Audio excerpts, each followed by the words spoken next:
Salut tout le monde, petite vidéo pour vous parler de mon setup qui se base non pas sur un, non pas sur deux, mais sur trois ordinateurs et comment je fais pour faire fonctionner tout ça d'une manière assez fluide. Allez, top, c'est parti. Le premier composant très important pour un setup bureau, eh bien c'est le bureau lui-même. Moi j'utilise un bureau d'une marque qui n'est pas du tout connue des radars, c'est une marque qui s'appelle Sangmix. C'est un bureau électrique de 160 x 80 assis debout et je l'ai depuis maintenant 4 ans à peu près. Je l'utilise quand même assez régulièrement. Je trouve cet aspect de pouvoir se lever, surtout si on passe toute la journée sur l'ordinateur, assez sympa de pouvoir travailler aussi un petit peu debout. Je trouve que ça aide, même pour la concentration. Je vous mets le lien en description de la vidéo. Allez voir parce que je trouve que c'est quand même important de trouver des bureaux qui coûtent 200 balles et qui tiennent 4 ans et qui ont cette fonctionnalité-là. Donc c'est pour ça que je vous le recommande.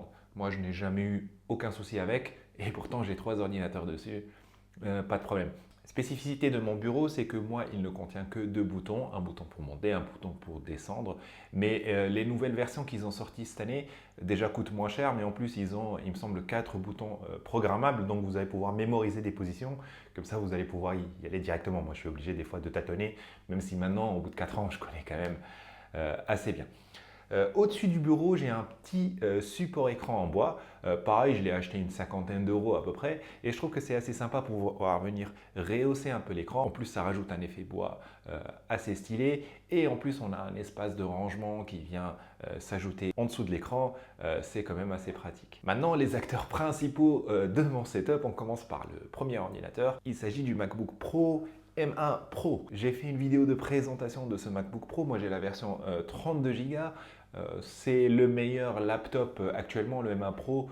Si vous avez un besoin un peu plus professionnel, si vous voulez développer, si vous voulez faire de l'édition de photos, vidéos et que vous voulez un ordinateur pro, donc avec un ventilateur, le MacBook Pro M1 Pro, c'est ce qu'il y a de mieux. D'ailleurs, dans ma dernière vidéo, je le recommande par rapport au MacBook Air M3 notamment parce qu'il coûte moins cher et quasiment voire plus performant. Moi, je l'utilise surtout pour le travail, donc pour développer dessus et pour mes déplacements professionnels tout simplement. Il est posé sur un accessoire très important, il coûte 10 euros. Ça s'appelle un support de laptop. C'est un petit support en aluminium et ce qu'il va faire, c'est qu'il va rehausser un peu le laptop et donc on n'aura plus le contact entre le laptop et le bois en dessous. Ce que ça permet de faire, c'est que ça permet de rallonger la durée de vie de votre batterie. Parce que si vous êtes un fidèle abonné, vous avez sûrement vu ma vidéo sur comment avoir une batterie qui dure 10 ans et l'un des facteurs principaux de dégradation de batterie, eh bien c'est la chaleur. Les batteries, ça n'aime pas du tout la chaleur car c'est un produit chimique. Et donc venir rehausser légèrement, eh bien ça va améliorer un peu l'aération, la dispersion de l'air. Et donc c'est toujours ça de gagner pour 10 euros. En plus, ça rehausse l'ordinateur et du coup, même pour vous, au niveau visibilité, niveau maintien, c'est quand même plus cool. Deuxième ordinateur, alors ça c'est le petit bijou, j'appelle ça, c'est une bête de guerre. C'est le Mac Studio M2 Max. 32 Go de RAM aussi et sur celui-là je vais plutôt faire tout ce qui est vidéo pour YouTube, tout ce qui est photo parce que je suis aussi photographe à mes heures perdues et donc voilà, c'est pour ça que j'utilise le Mac Studio, j'adore ça au niveau performance, il fait le taf. Ne vous méprenez pas, si vous regardez cette vidéo, vous n'avez pas besoin d'un Mac Studio et d'un MacBook Pro. Moi, c'est juste parce que le Pro, c'est l'ordinateur de travail et donc je ne vais pas faire tout ce qui est professionnel dont mon ordinateur perso et inversement. Donc c'est pour ça que j'ai un Mac Studio perso et le MacBook Pro qui est pour le Pro. Maintenant, le troisième élément de ce setup, eh bien c'est mon PC gaming parce que Mac c'est vraiment très bien, mais par contre pour jouer ce n'est pas encore tout à fait ça et je trouve que Windows c'est quand même au-dessus. C'est pour ça que je me suis fait une petite config gamer, pareil une config assez abordable, je vous mets aussi en lien en description parce que si jamais vous cherchez à faire un montage de PC gamer qui soit performant mais sans pour autant vous ruiner, eh bien c'est parfait pour ça. Donc moi c'est une 3070 Ti en carte graphique et une Ryzen 5 5600X il me semble avec 16 Go de mémoire.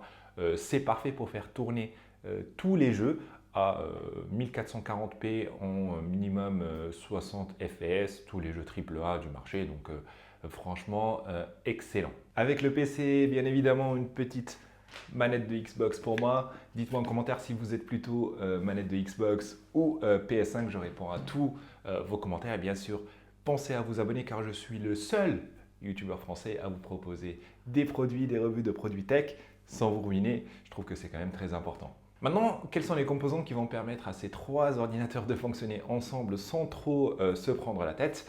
Eh bien, je vais vous parler de 1440p pour ce qui est du gaming et donc il me fallait un écran 1440p. Ça ne servait à rien pour moi d'avoir un écran 4K parce que sur YouTube, je ne poste pas en 4K et pareil pour jouer, je joue en 1440p. Et donc l'écran LG Ultra Gear est parfait pour ça. C'est un écran gaming 27 pouces avec une dalle IPS, donc qui permet une qualité d'image qui est quand même excellente.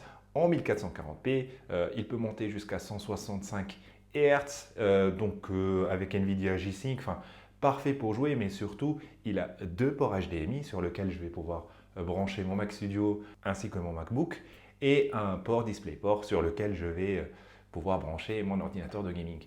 Et donc, via un bouton de l'écran, je vais pouvoir switcher, activer quelle machine je vais pouvoir utiliser et ça, c'est plutôt pratique. Maintenant, les deux autres composants qui vont pouvoir permettre la connexion avec ces ordinateurs-là, eh bien, c'est la combinaison clavier-souris. Eh bien, j'ai fait plein de vidéos pour vous présenter la gamme Logitech MX3. Donc, on a le Logitech MX Key qui est vraiment sublime, une qualité de frappe qui est excellente. On est sur un produit quand même de haut de gamme et pareil pour la MX Master 3, la souris.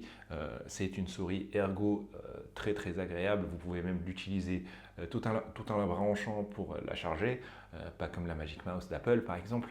Et fonctionnalité vraiment très très importante, c'est le fait de pouvoir se connecter jusqu'à 3 ordinateurs en même temps et via un bouton, on va venir sélectionner quel ordinateur on va utiliser. Et la connexion est vraiment instantanée. Vous appuyez sur le bouton, vous avez directement accès à cet ordinateur. Et donc, si je suis sur le laptop et que je veux utiliser le Mac Studio, il suffit que je change sur l'écran et ensuite j'appuie sur le bouton de mon clavier, le bouton de ma souris et boum, j'utilise directement le Mac Studio.